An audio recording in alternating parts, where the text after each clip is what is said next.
ভারতের অনূর্ধ্ব-23 footballer mark জোথানপুরিয়া ৩ বছরের চুক্তিতে ২০২৬-২৭ সাল পর্যন্ত যোগ দিলেন ইস্টবেঙ্গল এফসিতে।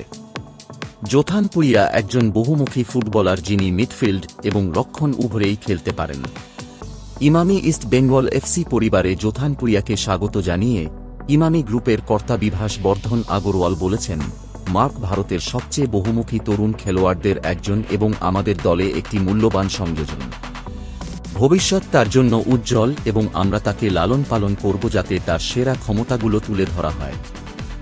ইমামি ইস্ট বেঙ্গল এফসি প্রধান কোচ কার্লেস কুয়াদরাত জোথানপুরিয়ার বহুমুখিতা তুলে ধরে বলেছেন, মার্ক চমৎকার গুণসম্পন্ন একজন তরুণ খেলোয়াড়। তার বহুমুখিতা আমাদের দলকে সাহায্য করার জন্য তাকে বিভিন্ন ভূমিকার জন্য বিবেচনা করার অনুমতি দেবে।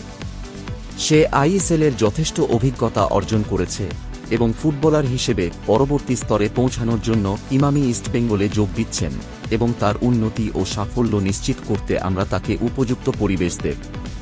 মিজোরামে জন্মগ্রহণকারী জোথানপুরিয়া ২০২০-২১ মরশুমে হায়দ্রাবাদ এফসির প্রথম দলে উন্নীত হওয়ার আগে এফসি সিটির গ্রুপ দল এবং হায়দ্রাবাদ এফসি রিজার্ভ দলের অংশ ছিলেন। হায়দ্রাবাদ এফসির হয়ে নিয়মিত শুরু করেন এবং তাদের অন্যতম প্রধান খেলোয়াড় হিসেবে আবির্ভূত হয়ে ২২ বছর বয়সী ফুটবলার আগের মৌসুমে জনপ্রিয়তা অর্জন করেছেন। জোথানপুরিয়া ফের ২০২১-২২ এসো কাপ জয়ী দলের অংশ ছিলেন। জোথানপুরিয়া গত মরশুমে ২৪টি ম্যাচ খেলে এর মধ্যে আইএসএলে ১৮টি, কলিঙ্গা সুপার কাপে ৩টি এবং ডুরান্ট কাপে ৩টি নিয়ে মোট ১৯৭১ মিনিট খেলেছে। প্রাথমিকভাবে একজন মিডফিল্ডার, জোথানপুরিয়া নির্বিঘ্নে লেফট ব্যাক পজিশনের সাথে খাপ খাইয়ে নেন, যেখানে তার ধারাবাহিকতা তাকে এই বছর মার্চে মালয়েশিয়ার বিপক্ষে ম্যাচের জন্য ভারতের অনূর্ধ্ব-23 দলে জায়গা দেন। ২০২৩-২৪ আইএসএলে left back, left wing back, defensive midfielder এবং সেন্টার ব্যাক হিসেবে খেলে জোথানপুরিয়া একটি অ্যাসিস্ট, একটি ৮১% পাসিং নির্ভুলতা, ২৩টি কি পাস, ৭৩টি সফল ডুয়েল, ৯৫টি রিকভার, ২০টি ইন্টারসেপশন এবং ২৬টি ক্লিয়ারেন্স রেজিস্টার করেছে।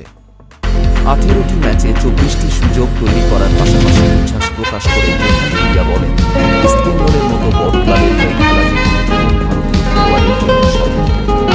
কলকাতা ভারতীয় ফুটবলের মক্কা এবং আমি ইস্টবেঙ্গল সমর্থকদের কাছ থেকে আশ্চর্যজনক সমর্থন অনুভব করার জন্য অপেক্ষা করতে পারছি।